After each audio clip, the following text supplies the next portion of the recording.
Buenos días, querida Iglesia del Señor.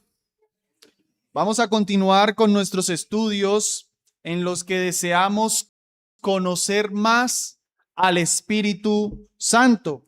El tema, el título que hoy tiene nuestra lección, la lección número 6, la morada del Espíritu en el Antiguo y el Nuevo Testamento. Realmente aquí nos vamos a ocupar 2 lecciones. Hay bastante material que cubrir sobre la morada del Espíritu en el Antiguo y el Nuevo Testamento.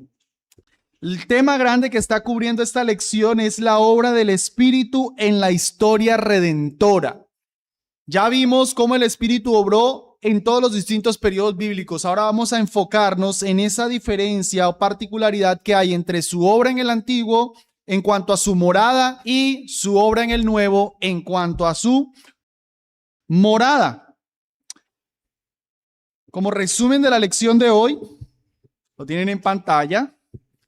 Aunque el Espíritu ha obrado en el Antiguo y Nuevo Testamento, bajo el Antiguo Él moraba solo en unos creyentes por tiempo limitado y para tareas específicas.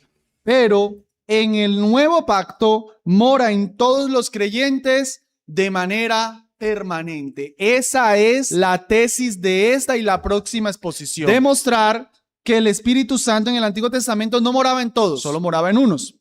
Que en esos que moraba para tareas específicas y que moraba por un periodo de tiempo determinado, no era permanente. Pero en el Nuevo Pacto cambia totalmente. De unos a todos, ya no para tareas específicas y ya no por un tiempo determinado. Así que este tema nos va a ayudar a hacer comprender otra vez, hermanos, la distinción entre su morada. Noten esta cita de Sinclair Ferguson. Una de las tentaciones de una teología del Espíritu que reconoce la profundamente arraigada continuidad de la revelación en la Biblia es acentuar tanto la continuidad del ministerio del Espíritu que corremos el peligro de alisar los contornos de la historia redentora y de socavar la genuina diversidad y el desarrollo del antiguo pacto al nuevo pacto. Esa cita es muy importante. Él está dando en un punto clave. Claro, nosotros entendemos que Dios es el mismo, que hay un progreso, una revelación, y eso ha llevado a algunos a decir que no debería haber diferencia en la morada del Espíritu, porque ellos dirían, siempre ha sido necesaria la obra del Espíritu para que una persona sea creyente, siempre ha sido necesaria la obra del Espíritu para que una persona sea santa. Entonces, eso implica también que el Espíritu Santo siempre ha morado en los creyentes del Antiguo como los del Nuevo Testamento. Pero hermano, reconocer la unidad de las Escrituras no nos debe desdibujar que hay diferencias entre el Antiguo y el Nuevo Pacto. Estamos asumiendo, obviamente no voy a explicar eso, que como iglesia entendemos la necesidad del Espíritu en la obra de la regeneración. Es decir, todos nacen muertos en delitos y pecados. Eso le pasó a Abel, eso le pasó a David y eso le pasa a las personas hoy día. Y tanto para Abel, David y las personas de hoy día es necesaria la obra del Espíritu para poder creer. Pero no nos perdamos del punto. La morada es otra cosa. Y lo que estamos diciendo es que aunque el Espíritu Santo obró regeneración en David del Antiguo Testamento o en Pedro en el Nuevo Testamento, no obstante, el Espíritu Santo no moró de la misma manera en los creyentes del Antiguo Testamento como en los creyentes del Nuevo Testamento. Saquen sus Biblias y vamos a ver los 2 textos clave. Este estudio tiene 2 textos clave que debemos tener siempre presentes, no los podemos olvidar. Son los textos que más nos dejan ver esta distinción entre el Antiguo y el Nuevo Testamento respecto a la morada del Espíritu Santo. El primer texto clave es Juan 7:37 al 39. Dice así: en el último y gran día de la fiesta, Jesús se puso en pie y alzó la voz diciendo: si alguno tiene sed, venga a mí y beba. El que cree en mí, como dice la Escritura, de su interior correrán ríos de agua viva. Esto, aquí viene la clave, esto dijo del Espíritu que habían de recibir. La palabra griega es lambano. Los que creyesen en él, pues aún no había venido el Espíritu Santo, porque Jesús no había sido glorificado, no había sido aún glorificado. Pregunta, según ese texto, en ese momento, ¿ya el Espíritu Santo había venido? No. ¿Por qué? ¿Qué era lo que no había sucedido? No había sido Jesús glorificado. Como Jesús no había sido glorificado, entendemos el Espíritu Santo ahí, en ese punto, todavía no había venido. Este texto nos marca entonces una distinción en la morada del Espíritu Santo. Y el otro texto clave lo tenemos en Juan 14, 17. Dice así: el Espíritu de verdad, Jesús está hablando de enviar al Espíritu. El Espíritu de verdad, al cual el mundo no puede recibir. Otra vez, la palabra recibir, palabra griega, lambano. Porque no le ve ni le conoce, pero vosotros le conocéis, ojo aquí, porque mora con vosotros y estará a futuro en vosotros. Hay una distinción. Jesús está diciendo, actualmente el Espíritu mora con vosotros, pero futuro estará en vosotros. O sea que va a haber una distinción en la morada del Espíritu, de un con a un en. Esos dos textos son claves para afirmar otra vez que en el Antiguo Testamento el Espíritu Santo no moraba en todos los creyentes, a diferencia del Nuevo Testamento. Esta exposición la vamos a entender por medio de 3 encabezados clave. Número 1, bajo el Antiguo Testamento el Espíritu moraba con los creyentes, subrayen el con, pero ahora bajo el Nuevo Testamento mora en los creyentes. 2, bajo el Antiguo Testamento el Espíritu moraba en algunos creyentes para tareas específicas, pero ahora bajo el Nuevo Testamento mora en todos los creyentes. Y 3, bajo el Antiguo Testamento el Espíritu moraba temporalmente, pero ahora bajo el Nuevo Testamento mora permanentemente. Esos 3 enunciados, hermanos, ojalá los pudiesen memorizar, que es la manera en la que explicamos la diferencia de la morada. No en todos, solo para tareas específicas y por tiempo determinado. Básicamente eso es lo que dice cada una. La primera está diciendo que no en todos. La segunda está diciendo que solo en unos para tareas específicas. Y la tercera está diciendo que era por tiempo determinado. Vamos a demostrar esa distinción en la morada por medio de esos 3 encabezados. Hoy el tiempo nos va a alcanzar solamente para ver la primera. Las 2 segundas las veremos en la próxima oportunidad. Hermanos, yo enfatizo esto y ustedes dirán, bueno, pastor, pero eso está como sencillo. Es que hay queridos hermanos que no ven esa distinción. Hay hermanos que, otra vez, por un compromiso con la unidad de la Biblia, con el entendimiento de la obra del Espíritu Santo para la santificación, creen que el Espíritu Santo siempre ha morado en todos los creyentes, pero nosotros diríamos no, hay unas distinciones y espero que esta exposición lo pueda aclarar. Mi hermano, tenías una pregunta, pero todavía no he explicado. ¿Una qué?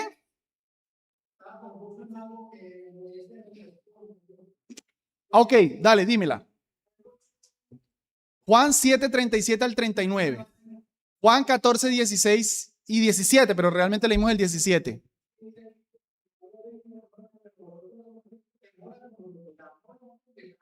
Estará. Mora con vosotros. Estará, futuro. Estará.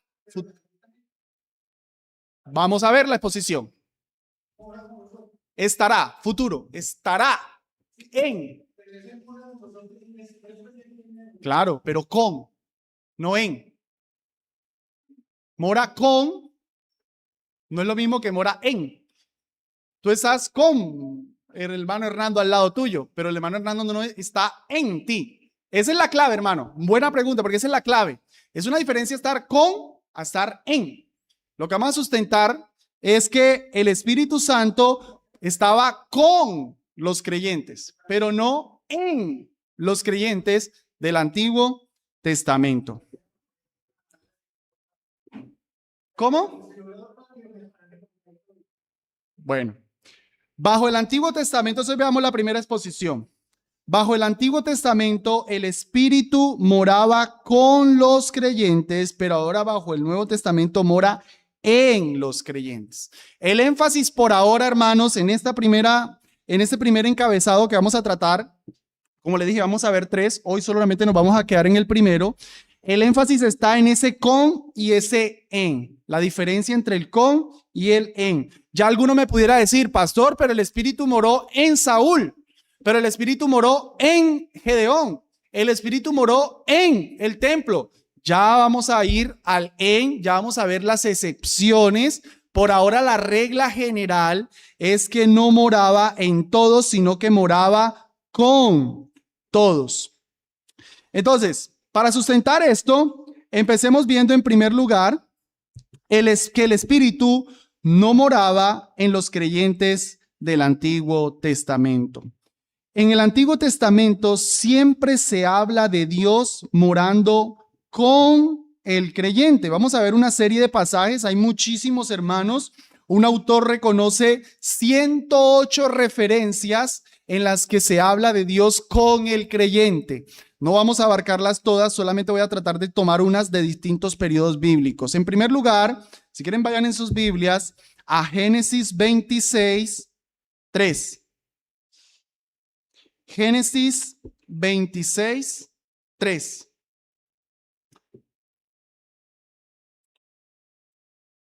Dice: habita como forastero en esta tierra, Dios hablando, y estaré contigo y te bendeciré. Noten que aquí Dios habla de estar con, no de estar en. Éxodo 33, 15. Paralelos al pasaje anterior, pudiéramos ver el versículo 24, capítulo 28, verso 15. Pero ahora vamos a Éxodo 33, 15. Y Moisés respondió: si tu presencia no hay de ir conmigo, no nos saques de aquí. Noten el conmigo.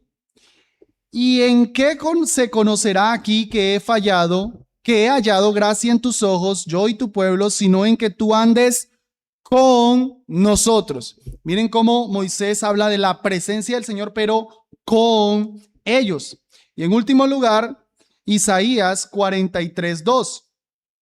Cuando pases por las aguas, Dios promete, yo estaré contigo, no en ti, sino contigo. Y si por los ríos, no te anegarán. Una más, Ageo 1:13. Entonces Ageo, enviado de Jehová, habló por mandato de Jehová al pueblo diciendo: yo estoy con vosotros, dice Jehová. Escogí un texto de la era patriarcal, un texto del Éxodo, un texto de los profetas, un texto de los profetas posteriores, y en todos vemos Dios con el pueblo, pero no Dios en el pueblo. James Hamilton es el autor que les menciono, que cita 180 afirmaciones de Dios con su pueblo, no Dios en su pueblo.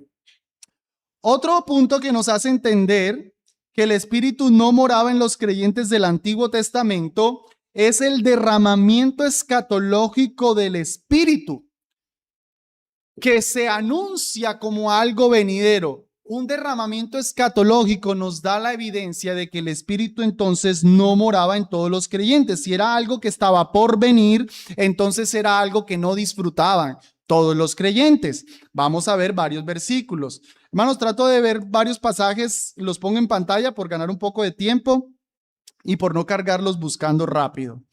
Isaías 44, 3 dice: porque yo derramaré agua sobre el sequedal y ríos sobre la tierra árida. Mi espíritu derramaré sobre tu generación y mi bendición sobre tus renuevos. Miren el futuro, derramaré, futuro. Mi espíritu derramaré, futuro. También Ezequiel 36, 26, este lo conocemos. Os daré corazón nuevo, futuro, y pondré, futuro, espíritu, debería ser en mayúscula, nuevo dentro de vosotros, y quitaré de vuestra carne el corazón de piedra, y os daré, futuro, un corazón de carne. Versículo 27. Y pondré dentro de vosotros mi espíritu, y haré que andéis en mis estatutos y guardéis mis preceptos y los pongáis por obra. Para los que toman apuntes, también Ezequiel 37, 13, 14, 38 y 39. Todos hablándonos de un futuro derramamiento del Espíritu Santo. Repito, Ezequiel 37, 13, 14 y 38, 39. Joel es otro pasaje que nos anuncia un derramamiento futuro. Dice: y después de esto derramaré mi espíritu sobre toda carne, y profetizarán vuestros hijos y vuestras hijas, vuestros ancianos soñarán sueños y vuestros jóvenes verán visiones. Miren otra vez el espíritu anunciado como un derramamiento futuro. No es algo que vivían. Y también sobre los siervos y sobre las siervas derramaré mi espíritu en aquellos días. Entonces, mis hermanos, ¿cuál es el punto? El punto es que si se anuncia que el espíritu iba a ser derramado, pues entonces es porque no todos los creyentes tenían el espíritu. Decir que todos los israelitas, porque creían en Dios, tenían al Espíritu Santo, entonces, ¿qué era lo venidero? ¿Cuál era la profecía de un futuro derramamiento si ya todos lo tenían? Y un tercer pensamiento que nos hace comprobar que el Espíritu Santo no moraba en los creyentes es el deseo de Moisés de que el Espíritu morase en todos. Números 11, vayan en sus Biblias a Números 11.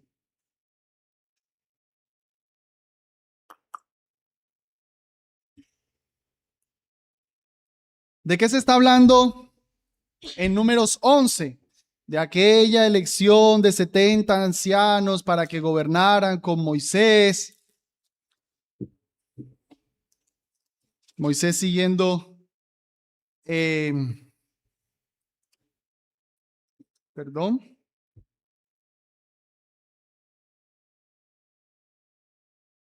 Dice: entonces Jehová dijo a Moisés, verso 16, Números 11, 16. Entonces Jehová dijo a Moisés: reúneme 70 varones de los ancianos de Israel, que tú sabes que son ancianos del pueblo, y sus principales, y tráelos a la puerta del tabernáculo de reunión y esperen allí contigo. Y yo descenderé y hablaré allí contigo, y tomaré del espíritu que está en ti y pondré en ellos, y llevarán contigo la carga del pueblo, y no la llevarás tú solo. Saltemos ahora al versículo 25. Entonces Jehová descendió en la nube y le habló, y tomó del espíritu que estaba en él y lo puso en los 70 varones ancianos, y cuando posó sobre ellos el espíritu, profetizaron y no cesaron. Ahora, el relato continúa, pero mire, y lo que pasa es que todos estos 70 varones, como dice, profetizan, pero en el pueblo hay unos que están profetizando también. Y viene Josué y le pone como la queja a Moisés: Moisés, mira que allá en el pueblo hay unos que están profetizando y no son de los 70 que están con ustedes. Es como que Josué tiene celos. Versículo 29. Y Moisés le respondió: ¿tienes tus celos por mí? Ojalá todo el pueblo de Jehová fuese profeta, y que Jehová pusiera su espíritu, debería estar en mayúscula, sobre ellos. Noten el deseo de Moisés de que el espíritu del Señor estuviese en todos. Entonces, hermanos, recapitulemos. El Espíritu Santo vemos que moraba con, no en todos los creyentes, porque muchas referencias solo utilizan el con, porque se anuncia la morada del Espíritu en todos como algo futuro, y porque Moisés deseaba que morase en todos. Conclusión: el Espíritu no moraba en todos los creyentes. Entonces, ¿no había Espíritu? Entonces, ¿el Espíritu Santo no estaba haciendo nada?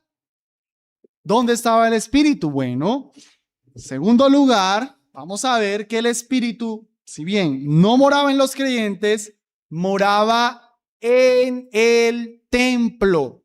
La morada del Espíritu no estaba en los creyentes, la morada del Espíritu estaba en el templo en la época del Antiguo Testamento.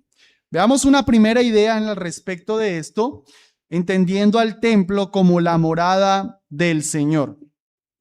Después del Éxodo, fue cuando Dios mandó a construir a Moisés el tabernáculo. Eso lo tenemos en Éxodo 25, 24 y 24, del 24 en adelante. Pero leamos el 25:8, dice: y harán un santuario para mí y habitaré en medio de ellos.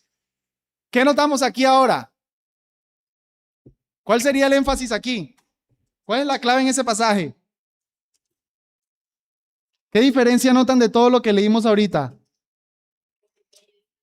En, la preposición en, ya no dijo habitaré con ellos, sino que ahora Dios está mandando a construir el tabernáculo y dice que va a morar en medio de ellos. Entonces ya entendemos que el templo, o bueno, el tabernáculo sería el lugar en el que el Espíritu Santo, Dios, moraría.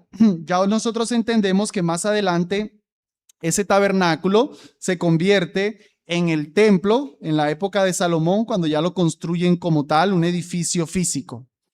Leamos lo que dice Deuteronomio 12:5.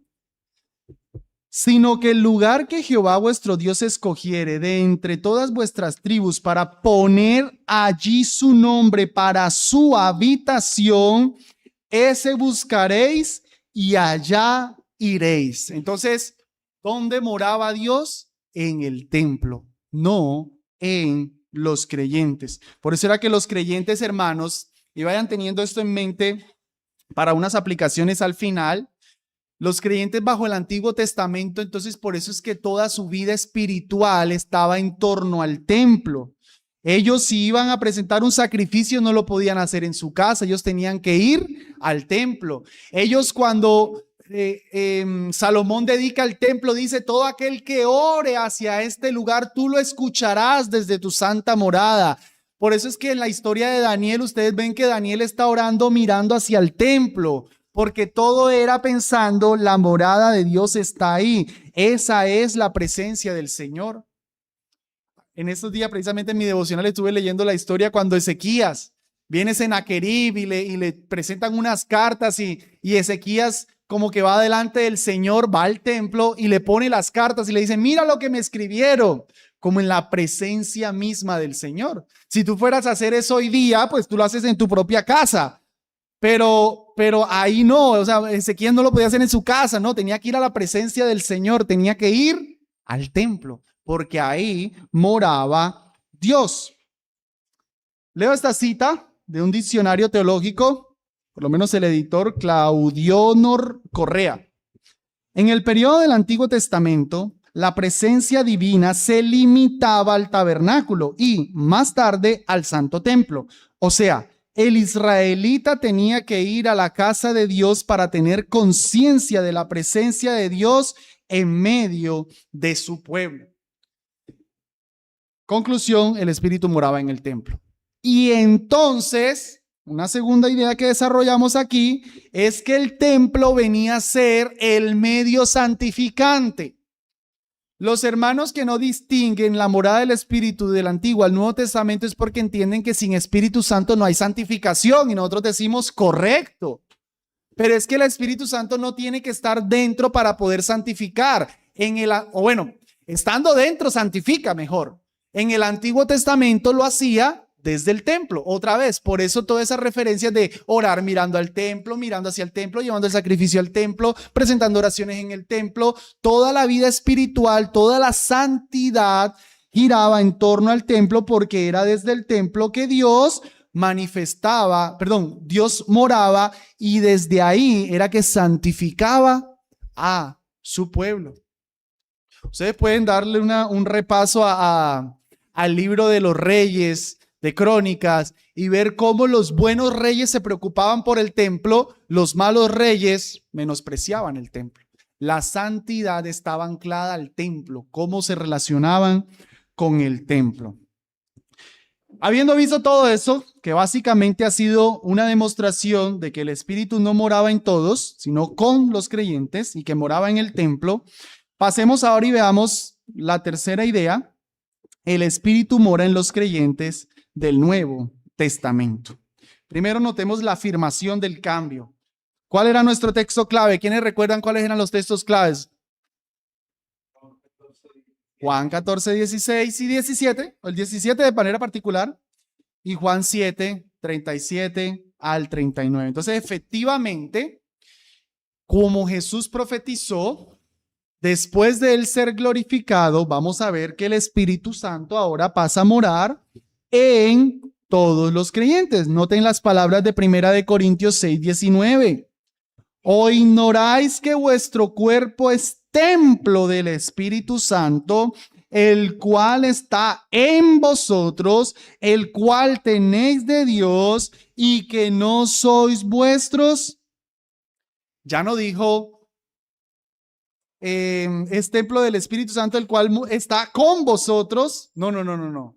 Está en vosotros. Esa no era la realidad de todos los creyentes del Antiguo Testamento. Ahora el Espíritu Santo mora en nosotros. Nosotros podemos entender este cambio, pero al mismo tiempo esta continuidad. Es decir, si hay un cambio, ya no en todos, ahora en todos. Eso es un cambio. Pero parece un poco arbitrario, es decir, como brusco. ¿Y Dios por qué cambió su manera de obrar? No, realmente Dios no ha cambiado su manera. Es entender que moraba en el templo del Antiguo Testamento. ¿Quién fue la morada en plenitud de la presencia del Señor? Jesucristo.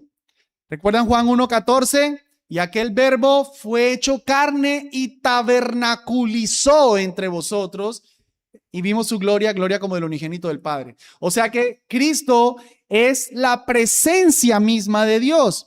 Y nosotros, unidos a Cristo, formamos el nuevo templo, la iglesia. En otras palabras, Dios no ha cambiado. Sigue morando en su templo. El templo fue el que cambió. Ya no el tabernáculo movible, ya no el templo físico, ahora su iglesia espiritual. Dios sigue morando en su templo, solamente que ahora el templo no lo hacen basas y cortinas, no lo hacen piedras, ahora somos nosotros, según Pedro, piedras vivas y vamos construyendo el edificio espiritual. Nosotros somos el templo de Dios y por eso podemos ver ese cambio. Bueno, ya les acabé entonces de explicar todo ese cambio, siendo Jesucristo el templo. Leamos esta cita de Hendrickson. El templo o tabernáculo de Israel era el lugar donde Dios habitaba. Por esta razón era tipo del cuerpo de Cristo, que era también en un sentido muy superior la morada de Dios. Cristo es la morada de Dios y nosotros unidos a Cristo formamos ahora el templo. Así que mis amados hermanos, yo aquí explico el asunto, pero quiero también evitar algo. Porque en nuestra época hay mucho individualismo. Entonces, yo soy la iglesia, el Espíritu Santo mora en mí. Bueno, sí mora en ti, pero tú solito no eres iglesia. Un creyente no puede decir, yo soy la iglesia del Señor. Ya la iglesia no es un edificio, ahora somos los creyentes. Yo soy la iglesia. No, un creyente solo no es la iglesia. Un creyente es piedra de la iglesia. Pero la iglesia es la comunidad. En otras palabras, yo necesito pertenecer a una iglesia. Yo no puedo apelar al cambio de la morada del Espíritu Santo y vivir un cristianismo aislado, individualista, sino que yo no me puedo desconectar de la iglesia. Noten, ahorita leímos 1 Corintios 6, en donde decía que el Espíritu moraba en nosotros. miren el siguiente pasaje, 1 Corintios 3:16, muy semejante, pero aquí hablando de la iglesia. ¿No sabéis que sois templo de Dios y que el Espíritu de Dios mora en vosotros? Este pasaje no es del cristiano. Este pasaje es de la iglesia, como un cuerpo. Si alguno destruye el templo de Dios, Dios le destruirá a él, porque el templo de Dios, el cual sois vosotros, plural, santo es. Entonces sí, el Espíritu Santo mora en mí, Jeffrey Álvarez, pero no porque soy yo el templo solito de Dios, sino porque yo pertenezco al templo, a la iglesia de Dios. Eso hace que el Espíritu Santo more en cada uno de los creyentes. ¿Me hago entender, mis amados hermanos? Sí, mi hermano. Hermano, hay una referencia en la constitución de la tarea específica para ciertas personas del Nuevo Testamento. Pero una confirmación, o sea, de que en el Nuevo Testamento mora para tareas específicas. Pero la próxima. Esas dos las vamos a tratar la otra y ahí nos detenemos más en eso. Pero sí, hermanos, sí hay. Sí hay. Sí lo podemos explicar desde el Nuevo Testamento. Miren eso, Efesios 2:20. Edificado sobre el fundamento de los apóstoles y profetas, siendo la principal piedra del ángulo Jesucristo mismo, en quien todo el edificio,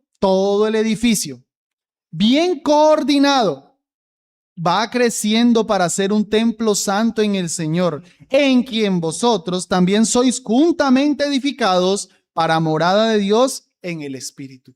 Solo estoy enfatizando el hecho de que si bien el Espíritu Santo mora en mí, yo no me puedo desconectar de la iglesia, del templo. Yo no puedo vivir un cristianismo aislado. Yo tengo que vivir mi cristianismo como morada de Dios en relación con el templo. Miren que aquí se habla de coordinación.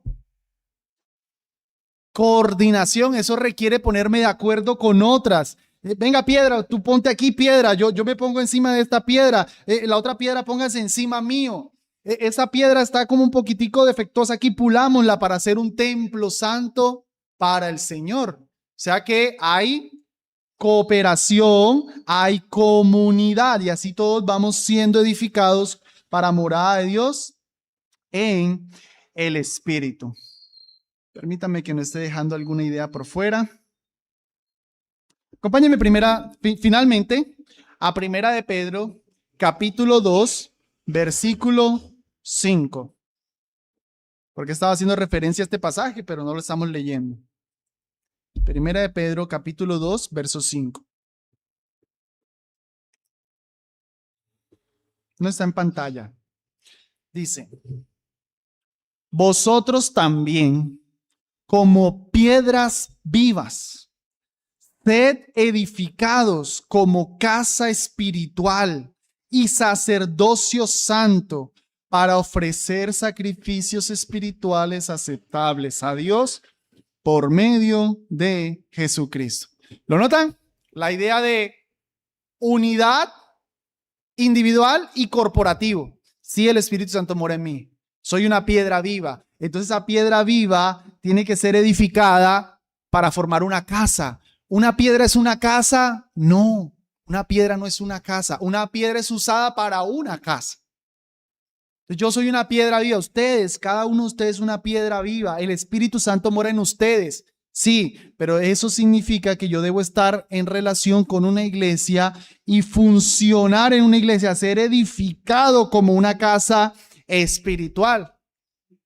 Pedro nos está aplicando toda la estructura del tabernáculo, pero ahora ya no está diciendo las basas que se clavaban, que se ponía la cortina a cierta distancia o las rocas del templo. No, ahora somos nosotros. Ahora somos nosotros. Entonces, si las basas o las rocas del templo no se colocaban bien, o para decirlo de otra manera, no se construía, pues no había sacerdocio. No había administración. No había relación con Dios. No había vida espiritual. Que a Israel le destruyeran el templo, y bueno, en los sermones estamos viendo la destrucción de Jerusalén.